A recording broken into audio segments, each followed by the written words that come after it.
Take a moment to find a comfortable position, letting your body sink into the surface beneath you, allowing your shoulders to drop, and your breath to find a slow, steady rhythm. There is no rush here, no place you need to be, only the present moment and the gentle unfolding of a story. Let the events of your day fade into the background, drifting away like mist over the water, as we journey to a place of warmth, of sunlight, and of glittering ambition. We begin our story in the humid, golden embrace of South Florida, specifically the city of Fort Lauderdale, often called the Venice of America. Picture, if you will, a landscape defined by water, miles of canals winding their way through neighborhoods, reflecting the bright blue sky above. It is a place where the ocean is always present, a rhythmic, salty heartbeat that underscores every moment of life there. The air is thick and warm, carrying the scent of jasmine and sea brine, wrapping around you like a heavy, comforting blanket. Here, the boundary between land and water blurs. Expansive yachts float lazily at their docks, pristine white vessels that gleam in the midday sun. They sit still and majestic, like floating palaces, their fiberglass hulls polished to a mirror shine, reflecting the ripples of the intracoastal waterway. It is a world of quiet power, of leisure, where time seems to slow down under the heat of the tropical sun, and the days stretch out into long, languid evenings painted in hues of violet and tangerine. In the mid-2000s, this city was the stage for a man named Scott Rothstein. To understand his story, we must first understand the atmosphere of the time and place. It was an era of abundance, a time when the economy felt like a balloon expanding endlessly into the sky. In Fort Lauderdale, on the famous Las Olas Boulevard, the mood was electric yet smooth, a continuous flow of luxury cars and clinking glasses. Imagine walking down that boulevard at twilight, the palm trees wrapped in tiny white lights, casting a soft, enchanting glow on the sidewalk. The air is still warm from the day, but a gentle breeze comes off the Atlantic, rustling the fronds above. You can hear the low murmur of conversation from the outdoor cafes, the soft scrape of silverware on porcelain, the distant, throaty purr of a Ferrari engine idling at a traffic light. It is a scene of perfect, curated success. Into this scene stepped Scott Rothstein, a man who understood the language of this world better than anyone. He was not born into this glittering life, but he constructed himself to fit perfectly within it, like a custom-made suit. It is fascinating to consider how a person builds an identity, layer by layer, until the reflection in the mirror matches the dream in their mind. He was a lawyer, a man of the law.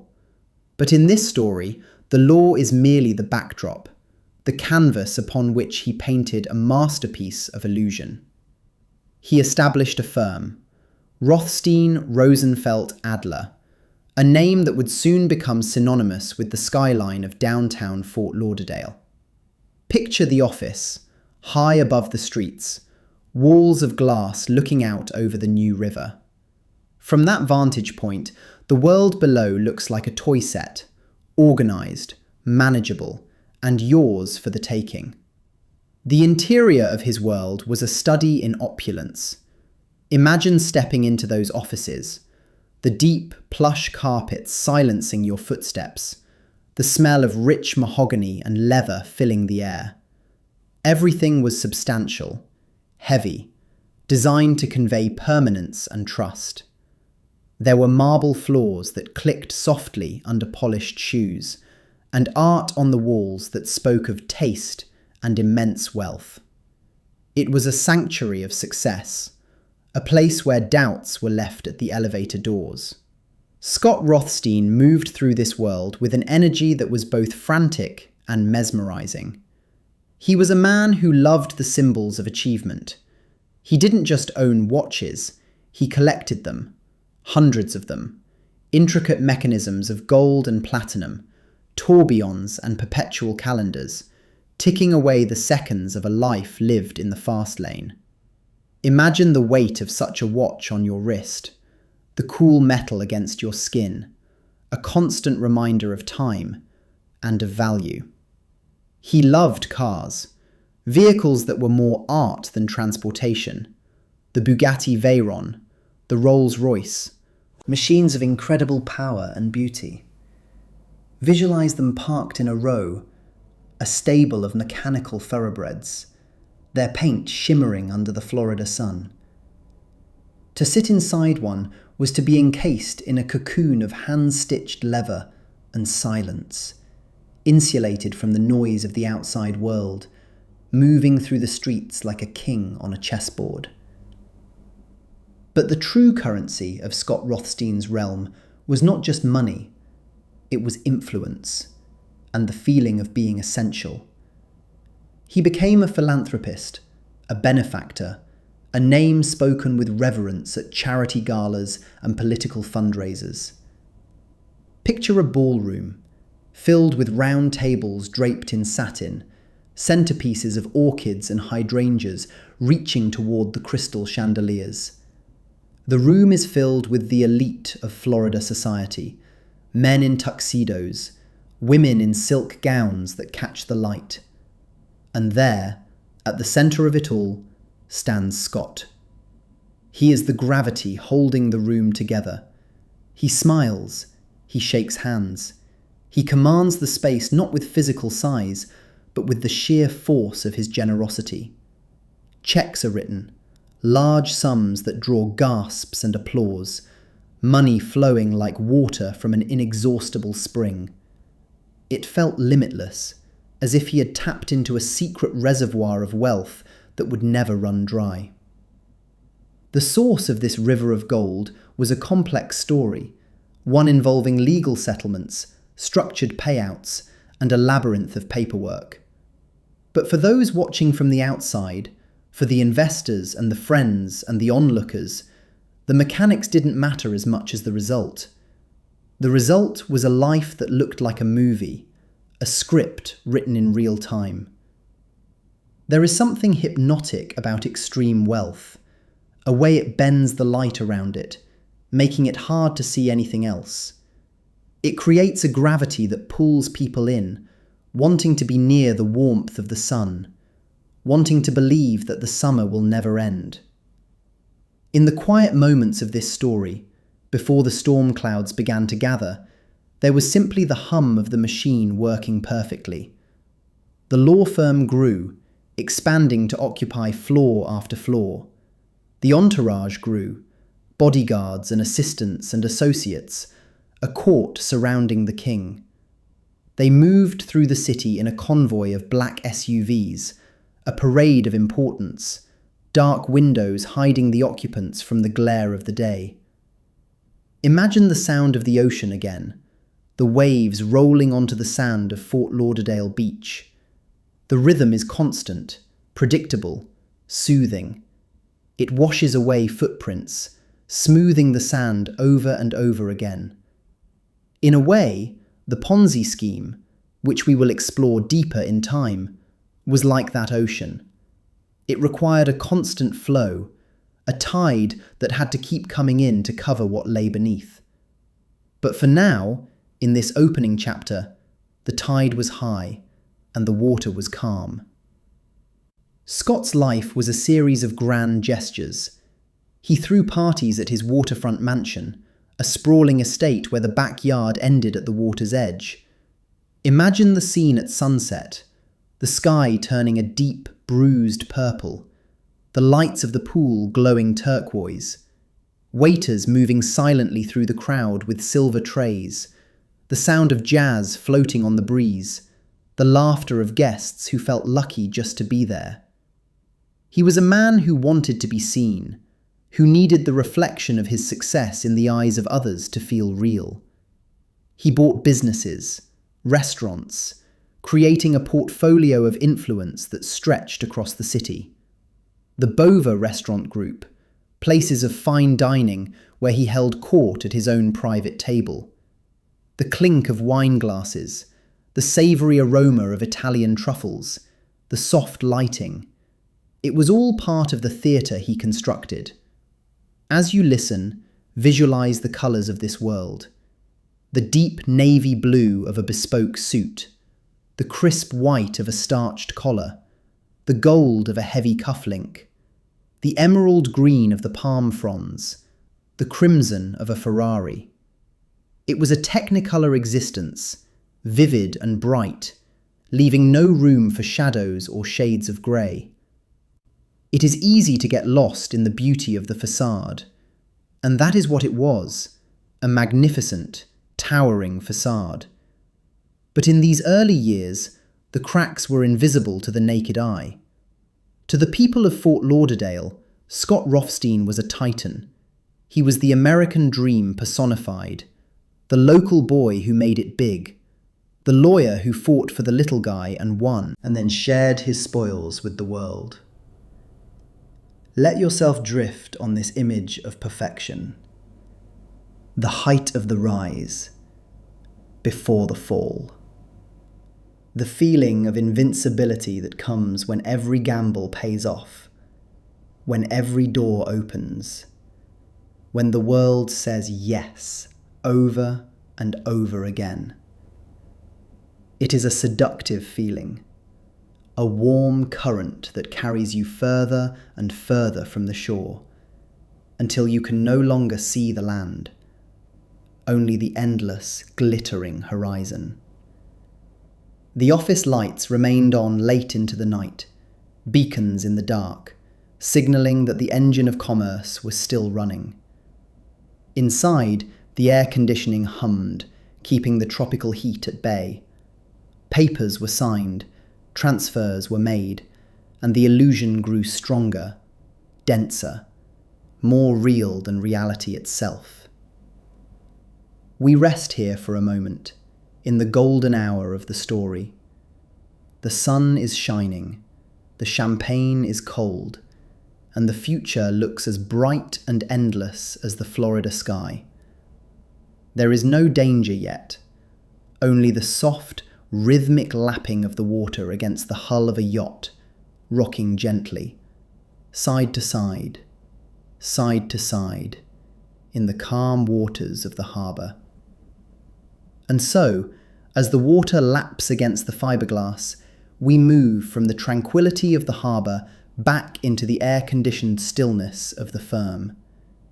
It is important to understand the texture of this world, the sheer physicality of the illusion being built. It was built on paper, stacks and stacks of heavy, bonded paper, crisp and white, smelling of toner and fresh ink. Imagine the sound of a pen scratching across a signature line, a sound that carries the weight of millions.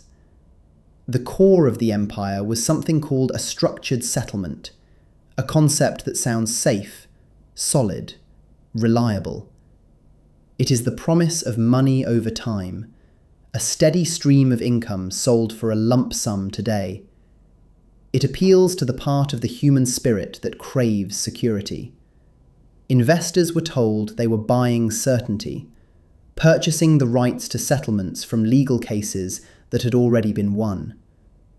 But in the quiet, private rooms of the law firm, reality was being reshaped. There were no plaintiffs, there were no defendants, there were only stories woven from thin air. It was a theatre of the mind, executed with a level of detail that was almost artistic. Documents were forged with painstaking care. Judges' signatures were replicated with a steady hand.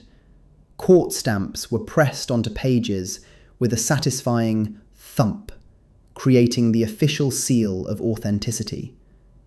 To the outside world, it was a machine of infinite profit. returns of 20%, 30%, numbers that defied the gravity of the ordinary market. And because the returns were paid, promptly and politely, belief hardened into faith. People did not just invest their money, they invested their trust, their dreams, their futures. They handed over checks with smiles on their faces, grateful to be invited into the inner circle, grateful to be part of the magic. Let your mind wander now to the streets of Fort Lauderdale, the Venice of America. The canals wind through the city like veins, reflecting the neon lights and the palm trees. In this city, Scott Rothstein was not merely a lawyer, he was a gravitational force. He moved through the humid Florida nights, surrounded by a phalanx of protection, off-duty police officers, loyal associates, a court of admirers. Picture the scene at Las Olas Boulevard, the heart of the social scene. The humidity hangs heavy in the air, scented with jasmine and the salt of the nearby ocean. A motorcade arrives, distinct and undeniable. It is not just one car, but a procession. Ferraris, Bugattis, Rolls-Royces. They are sculptures of metal and glass, painted in deep, lustrous blacks, or the brightest, most arresting reds. They hum with a low, throaty power, engines idling, waiting to be unleashed. When he stepped out, the world seemed to pause. He was the patron saint of the city. He gave to charities. He gave to the police. He gave to politicians. He was buying the very fabric of the community, stitching himself into the tapestry of the city until he was inextricable.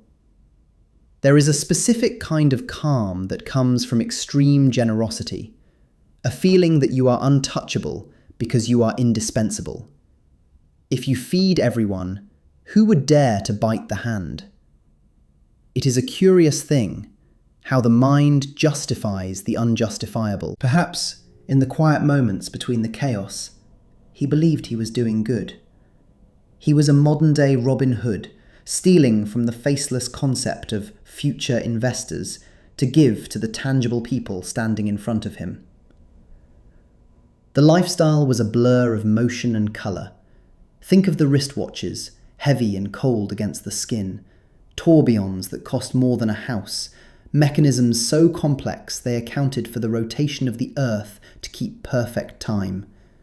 He collected them like talismans, hundreds of them, stored in winding boxes that kept them perpetually moving, ticking away the seconds of a borrowed life. And the properties, the mansions on the water, vast, echoing spaces filled with marble and mahogany, rooms that were rarely entered, views that were rarely admired. Possession became more important than enjoyment. The act of acquiring was the drug, the temporary relief from the pressure building behind the dam. Because beneath the gold plating, beneath the tailored suits and the police escorts, the pressure was always there. A Ponzi scheme is a living thing, a hungry beast that must be fed constantly. It cannot rest. It cannot sleep. It requires new money every single day just to keep the heart beating. Imagine the mental chalkboard, the constant calculation. Money comes in from investor A and immediately goes out to pay investor B, and to buy the cars, and to pay the salaries, and to make the donations. The flow must be continuous. If the river stops, even for a moment, the riverbed dries up and reveals the bones buried beneath. So the office lights stayed on. The nights blended into mornings. The caffeine flowed. The energy was frantic, disguised as high-performance ambition. He was the conductor of a symphony that was playing faster and faster, the tempo increasing until the musicians were barely holding on. Then, the world outside began to change. The year 2008 arrived, and with it, a silence fell over the global markets. The great financial crisis. The tide, which had been high for so long, began to recede. In the real world, fear took hold. Banks collapsed, fortunes evaporated, and when people are afraid, they want their money back. They want safety. They want to retreat to the shore. The phone calls began to change in tone. Polite inquiries became urgent demands. Where is my return? I need to liquidate. When will the transfer happen? Inside the fortress of the law firm, the air conditioning felt colder. The silence in the hallways felt heavier. The lies had to become bigger, bolder. It was no longer enough to forge a settlement. Now, entire bank statements had to be fabricated.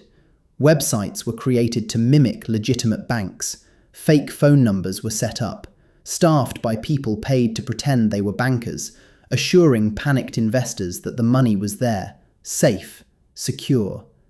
It was a hall of mirrors, infinite reflections of a reality that did not exist. Scott sat at his desk, the city of Fort Lauderdale sprawling out beneath him through the floor-to-ceiling glass. He could see the yachts. He could see the ocean, vast and indifferent. He wore sunglasses indoors, hiding eyes that hadn't seen true rest in years. The feeling of invincibility was thinning, wearing away like gold leaf rubbed too hard. He began to move money, frantic transfers, trying to plug holes in a dam that was breaking in 1,000 places. He burned through millions of dollars in days, just to buy another week of silence, just to keep the illusion alive for one more rotation of the earth.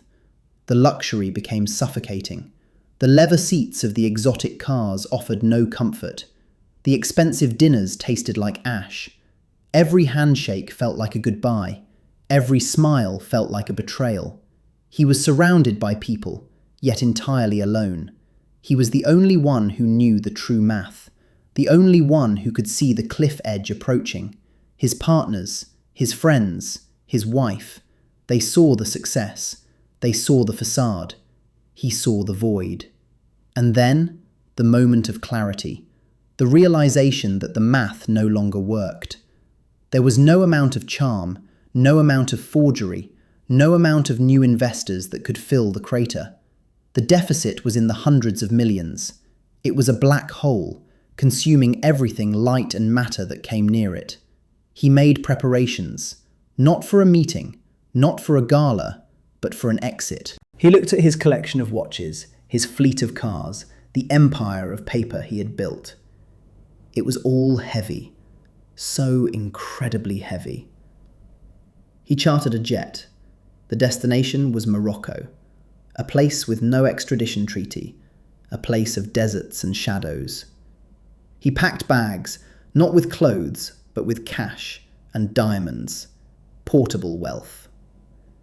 As he walked out of the office for the last time, the hum of the computers seemed to whisper behind him. The staff, diligent and unaware, continued their work, processing papers that meant nothing, filing claims that didn't exist. The engine was still running, but the driver had let go of the wheel. He drove to the executive airport. The tarmac was hot, shimmering in the Florida sun. The private jet waited, a sleek silver bird ready to carry him away from the ruin he had created. As he climbed the steps, he paused. He looked back at the skyline, the buildings he had conquered, the city he had owned. It was all still there, glittering in the afternoon light. But it was no longer his. It belonged to the past. The door sealed shut with a heavy thud, cutting off the humid air, cutting off the sounds of the world. The cabin was cool, quiet, smelling of leather and sanitized air. He sank into the seat, and as the engines spooled up, a high-pitched whine rising to a roar, he closed his eyes. The vibration of the takeoff, the press of gravity against his chest, the sensation of lifting off the ground. Up and away. Below him, the intricate web of lies, the thousands of victims, the shattered trust, grew smaller and smaller. He was airborne, suspended between the life he had built and the fate that awaited him. For a few hours, in the thin air of the upper atmosphere, he was neither here nor there. He was a ghost in a machine, flying toward the unknown. But even at 40,000 feet, you cannot outrun yourself. The mind travels with you. The memories sit in the seat across from you, staring, unblinking. We leave him there for a moment, suspended in the sky, a man running from a fire he started, carrying the ashes in his pockets. The sun sets behind the plane, casting long shadows across the clouds, turning the sky a deep, bruising purple. The silence of the cabin is absolute, save for the steady, hypnotic drone of the engines, carrying him further and further from the shore, into the deep, dark night. The drone of the engines shifts in pitch, a subtle deepening of the mechanical hum as the aircraft begins its long, slow descent. Outside the reinforced windows, the darkness of the Atlantic gives way to the lights of a new continent. Morocco emerges from the shadows, a scattering of amber jewels against the velvet cloak of the night. The wheels touch down on the tarmac, a heavy, grounding thud that signals the end of flight and the beginning of a strange, suspended reality. Casablanca. The name itself holds a cinematic quality, a whisper of intrigue and romance. But for Scott, stepping out into the warm, dry air, it feels less like an adventure and more like a pause in a film that has already run out of reel. The air here smells different, of dust and ancient stone, of spices carried on the wind, and the salt of a different sea. He moves through the spaces of the city like a sleepwalker, surrounded by the trappings of the wealth he siphoned, yet entirely alone. He checks into a hotel, a palace of marble and gold, where the silence is as thick as the carpets. He stands by the window, looking out over a city that does not know his name, does not know his crimes. For a fleeting moment, he is just a man in a suit, watching the sunrise paint the rooftops in shades of terracotta and rose. But the phone in his pocket feels heavy, like a stone pulled from the foundation of his life. It vibrates with the panic of those left behind, the frantic signals of a world collapsing in real time. There is a specific kind of exhaustion that comes from living two lives. It settles in the bones, deeper than the fatigue of travel. It is the weariness of holding up the sky when your arms have long since given out. In the quiet of that hotel room, thousands of miles from the glass tower in Fort Lauderdale, the truth begins to settle. The adrenaline that fueled the escape evaporates, leaving only the cold, hard sediment of reality. He realizes, with a clarity that is both terrifying and calm, that there is no away. The map has no edges where a man can truly fall off. The empire he built was made of smoke, and smoke always clears, eventually revealing the empty air beneath. The decision to return is not made with a shout, but with a sigh. It is the surrender of a swimmer who stops fighting the current. He reaches out, across the digital void, and begins the process of dismantling his own myth. The arrangement is made, the flight path is reversed. The journey back is a mirror image of the escape, but the emotional gravity has shifted. Now, he is flying toward the storm, not away from it. The plane cuts through the clouds, heading west, chasing the sun that is setting on his era. Below him, the ocean is vast and indifferent, a reminder of how small even the biggest schemes truly are in the face of nature's permanence. As the coastline of Florida reappears, it looks peaceful from this height. The turquoise waters, the white ribbons of sand, the grid of the city. It is a landscape of order and beauty, oblivious to the chaos unraveling within the offices of Rothstein, Rosenfeld, and Adler. The plane descends, the landing gear lowers, and with it, the final curtain begins to fall. When he steps onto the tarmac this time, there is no entourage, no fanfare. just the quiet, firm presence of federal agents. The handcuffs are placed on his wrists, not with violence, but with the mechanical precision of the law. The click of the metal is a period at the end of a long, rambling sentence. The gold watch, the expensive suit, the symbols of his power are now just costumes in a play that has closed. In the days and weeks that follow, the physical world he constructed begins to dissolve. We can visualize the law firm, that towering monument to excess, falling silent. The phones stop ringing. The busy hum of associates, the click of heels on polished floors, the laughter in the break room, all of it fades into a heavy stillness. Imagine walking through those empty halls now. The lights are dimmed. The mahogany desks, once covered in files and heavy paperweights, sit bare, gathering the slow, soft dust of abandonment. The exotic cars, the Ferraris and Bugattis that roared through the streets of Las Olas, are loaded onto flatbed trucks, carried away one by one, like toys being put back in a box. The yachts, bobbing gently in the marina, are stripped of their names, their grandeur repurposed. The dismantling is methodical. It is the restoring of balance. The universe has a way of correcting itself, of levelling the mountains that were built on unstable ground. The extravagant galas, the political donations, the police escorts, they all become memories, fading photographs in the newspapers that pile up in recycling bins. Scott himself is removed from the narrative, placed into the sterile, monochromatic world of the federal prison system. The noise of his life, the constant demands, the endless spinning of lies, is replaced by a profound, enforced routine. There is a rhythm to confinement, a slow, repetitive beat that measures out the rest of a life. In that small space, the world shrinks down to the essentials: a bed, a window, a mind left to reckon with itself. It is in the silence that we find the truth. When the noise of ambition stops, when the applause dies down, we are left with who we are. And in the end, the gold was never real. The power was borrowed. Only the consequences remain. The story of the scheme, of the billions lost and the trust broken, becomes a cautionary tale, whispered in the legal corridors of South Florida. But even that whisper grows quieter with time. The city moves on. The sun continues to rise over the Atlantic, casting its golden net over the waves.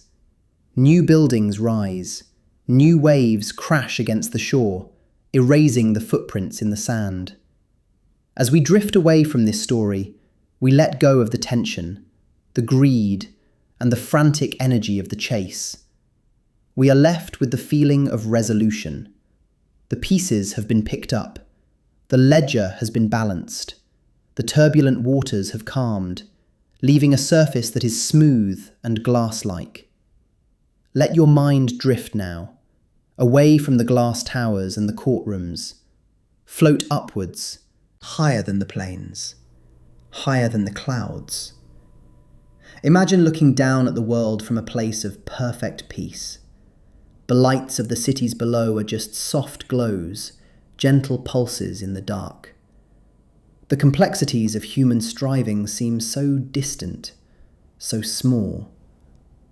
There is a comfort in knowing that the truth eventually surfaces, that balance is always restored. You can rest in that certainty. The night surrounds you, a warm, protective blanket. The air is cool and still. The only sound is the rhythm of your own breathing, slow and steady. The story is over. The book is closed. The past is a distant shore, and you are drifting gently on the tide of the present moment. Safe, calm, deeply relaxed. The darkness is not empty. It is full of rest. It is a space where nothing is asked of you, where no schemes are hatched, where no masks are worn. Just the simple, pure state of being. Drifting, floating, sinking deeper into the comfort of the night. The final chapter is written. The silence returns. And in that silence, there is only peace. Good night.